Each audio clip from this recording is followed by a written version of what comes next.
Hello friends, income tax में mostly extended date fall कर रही हैं जुलाई में। तो मैं आपके साथ कर रही हूँ उन डेट्स को रिवाइज़, ताकि आपका कोई भी पेंडिंग काम बाकी ना रहे।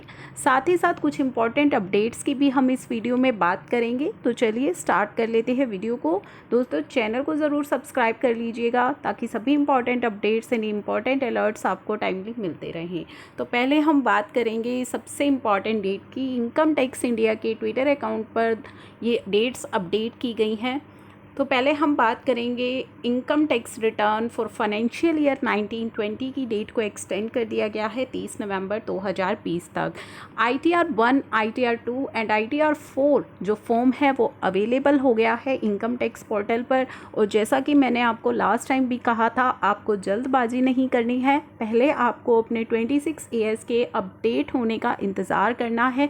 अगर आपका TDS डिडक्ट किया गया है तो पहले आपको अपना 26 AS चेक करना है कि आपका जितना भी TDS डिडक्ट किया है हो गया है वो आपका 26 AS में रिफ्लेक्ट हो रहा है या नहीं हो रहा है। अगर नहीं हो रहा है तो पहले आप उसकी वेट कीजिएगा, अनलेस आपको अपनी पॉकेट से टैक्स पे करना पड़ सकता है, क्योंकि TDS रिटर्न फाइलिंग की डेट को भी एक्सटेंड कर दिया गया है। तो आपको वेट करना है अपनी 26 AS के अपडेट होने का। नेक्स्ट हम बात करेंगे, जैसा कि मैंने आपको बताया है, TDS and TCS return filing की डेट्स को भी एक्सटेंड कर दिया गया है। तो हो सकता है आपका 26 AS थोड़ा लेट अपडेट हो। तो पहले आपको चेक करना है, उसी के बाद ही अपनी इनकम टैक्स रिटर्न को फाइल करना है। Furnishing of TDS and TCS statement for financial year 1920 extended to 31 जुलाई। तो TDS and TCS return filing दोनों की ही डेट को 31 जुलाई तक एक्सटेंड कर दिया गया है। कौन से क्वार्टर की मैं बात कर रही हूँ TDS की? जनवरी, फरवरी, मार्च 20 क्वार्टर की मैं यहाँ पे बात कर रही हूँ। Issuance of TDS and TCS certificate for financial year 1920 उसको भी एक्सटेंड कर दिया गया है 15 अगस्त तक। यानी कि आपका फॉर्म 16 जो है हो सकता है आपको 15 अगस्त तक अवेलेबल हो, तभी आप अपनी income tax return filing start कीजिएगा। अदरवाइज़ आप वेट कीजिएगा। अगर आपको मिल गया है फॉर्म 16 तो आप कर सकते हैं, लेकिन आप पहले अपना जो भी TDS है उसकी डिटेल्स के अपडेट होने की वेट कीजिएगा, और अपने फॉर्म 16 की वेट जरूर कीजिएगा अगर आप सैलरीड पर्सन हैं। नेक्स्ट हम बात करेंगे फाइनेंशियल ईयर 18-19 की। Filing of original as well as revised ITR for financial year 18-19 के लिए एक्सटेंड कर दी गई है 31 जुलाई 2020 तक। तो ओरिजिनल और रिवाइज्ड आपकी, अगर आप ऑलरेडी फाइल कर चुके हो, आपको लगता है कोई मिस्टेक है, आपको रिवाइज़ करनी है, तो आप रिवाइज़ भी कर सकते हैं। अगर आपने फ़ाइल ही नहीं की है तो आप फाइल भी कर सकते हैं। तो फाइनेंशियल ईयर 18-19 की इनकम टैक्स रिटर्न आप फाइल कर सकते हैं 31 जुलाई 2020 तक। आपको एक अच्छी अपॉर्चुनिटी दी जा रही है गवर्नमेंट के through. Tax saving investment payments for financial year 1920 extended to 31 जुलाई 2020।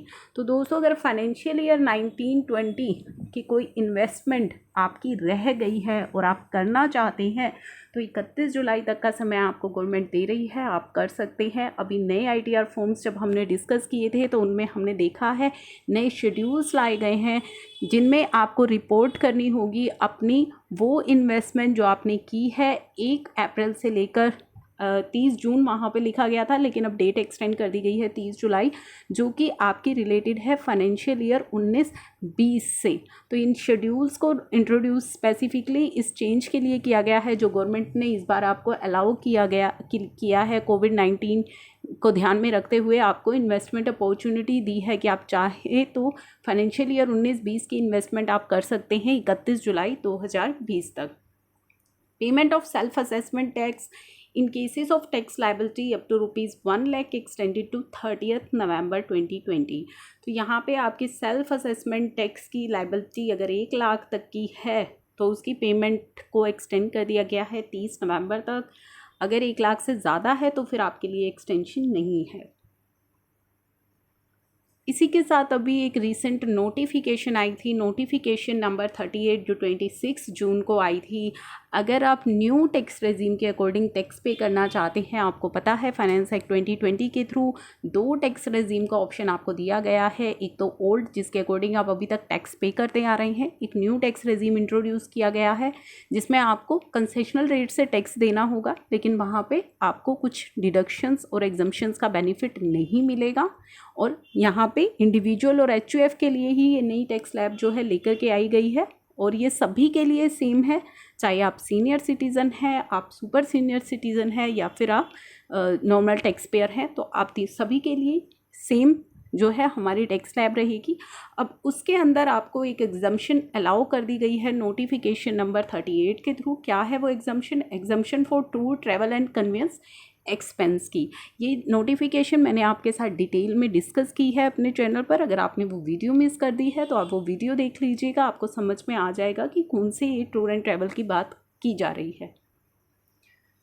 नेक्स्ट है CBDT notified reduce TDS and TCS rate applicable from 14 मई। तो 14 मई से आपको ध्यान रखना है कि आपके जो TDS एंड TCS के रेट्स हैं वो रिड्यूस किए गए हैं 0.25 से, यानी कि जो भी आपके मान लीजिए 5% है तो 3.5% आपका जो रेट है उनको रिड्यूस किया गया है। नॉन सैलरीड पेमेंट्स के केस में, सैलरीड पेमेंट्स के केस में ये रिडक्शन नहीं की गई है, लेकिन अगर आप अपना पैन नंबर सबमिट नहीं करेंगे तो फिर 20% ही TDS डिडक्ट होगा, वहाँ भी आपको इन रिड्यूस्ड रेट का बेनिफिट नहीं मिलेगा। नेक्स्ट कॉस्ट इन्फ्लेशन इंडेक्स जो है नोटिफाई किया गया है फाइनेंशियल ईयर 2021 के लिए 301। नोटिफिकेशन इसके लिए आई थी 32/2020। मोस्ट इम्पॉर्टेंट चेंज किया गया था एक नोटिफिकेशन 24/2020। ATG की डिडक्शन अलाउ की गई है on donation made to Shri Ram Janmabhoomi Teerth क्षेत्र। तो इसको ATG के अंडर लाया गया है। अगर आप यहाँ पे कोई डोनेशन देते हैं तो आप ATG का बेनिफिट ले सकते हैं।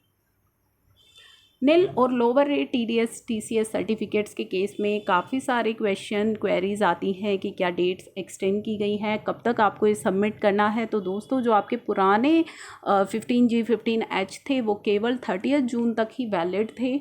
अब इनकी डेट में किसी तरह का कोई एक्सटेंशन नहीं किया गया है। जो आपके पुराने थे वो 30 जून तक ही थे, आपको उससे पहले ही अपने नए के लिए अप्लाई करना था। नाउ CBDT ने नोटिफाई किया है नया फॉर्म 26AS, जिसमें अब केवल TDS एंड TCS की डिटेल्स ही नहीं, काफ़ी सारी फाइनेंशियल ट्रांजैक्शंस की आपकी डिटेल्स अब आपको दिखाई देंगी। जैसे ही आप कोई ट्रांजैक्शंस करोगे 3 महीने के अंदर अंदर वहाँ पे वो चीज़ें अपडेट होंगी। तो बहुत ही ब्रॉड कर दिया गया है इस प्रोसेस को, जिसकी डिटेल वीडियो मैं ऑलरेडी आपके साथ शेयर कर चुकी हूँ। आप वो वीडियो देख लीजिएगा ताकि आपको इसकी पूरी इन्फॉर्मेशन अच्छे से मिल जाए। तो ये थे कुछ इंपॉर्टेंट अपडेट्स इनकम टैक्स को लेकर। आई होप ये वीडियो आपके लिए है useful. Thank you for watching.